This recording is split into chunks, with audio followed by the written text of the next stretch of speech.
100 से 150 ग्राम काले चने को मैं रात को भिगा दिया था। पहले अच्छी तरह धो के भिगा देना है। भिगाने के बाद उसी पानी में आपको उबाल लेना है। देखिए मेरा चना भी गला हुआ है, देख सकते हो चना गल गया अच्छी तरह से। अब आगे का प्रोसेस हम आपको बता रहे हैं, देखिए ध्यान से।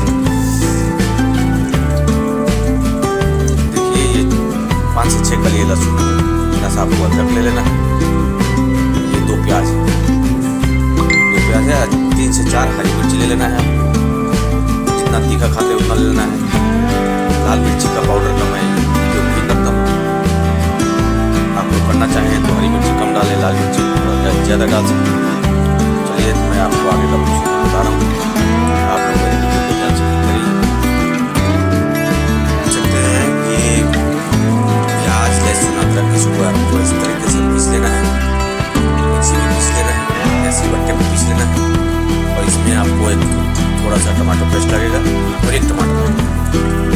आप लोग बस में वीडियो का आगे ध्यान से तेल आप तक देखिएगा तो समझ आएगा कि डालना है, कैसे डालना है, कितना।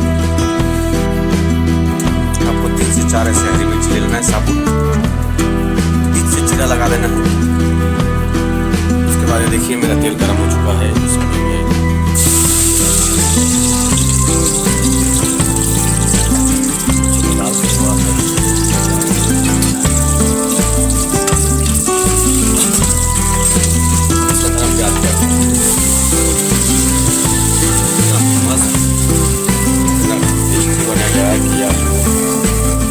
मटन को भूल जाइए, बस आप मेरा जो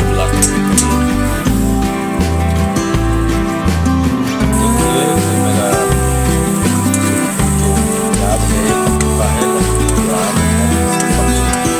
अब इसके अंदर हम लोग टमाटर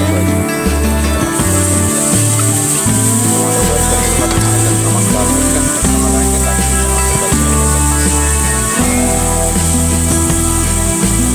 स्वाद अच्छा निकलेगा। जैसे कि ये आप देख सकते हैं टमाटर मसाला बन चुका है। अब इसके अंदर थोड़ा सा मिक्स मसाला पड़ेगा।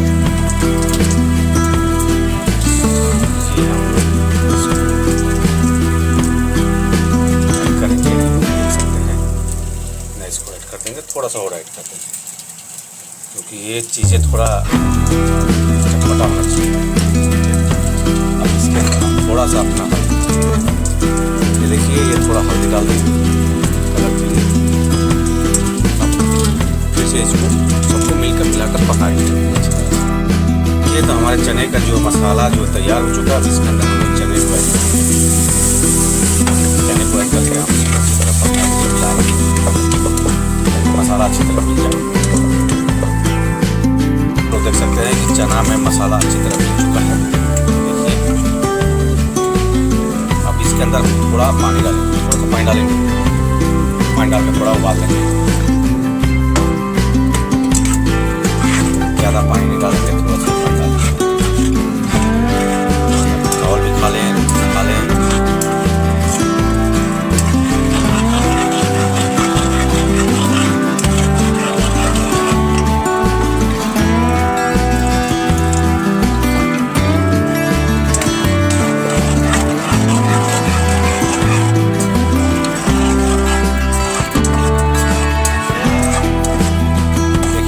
के बाद जो है जब उतारते समय इतना रस्सा ना होना चाहिए।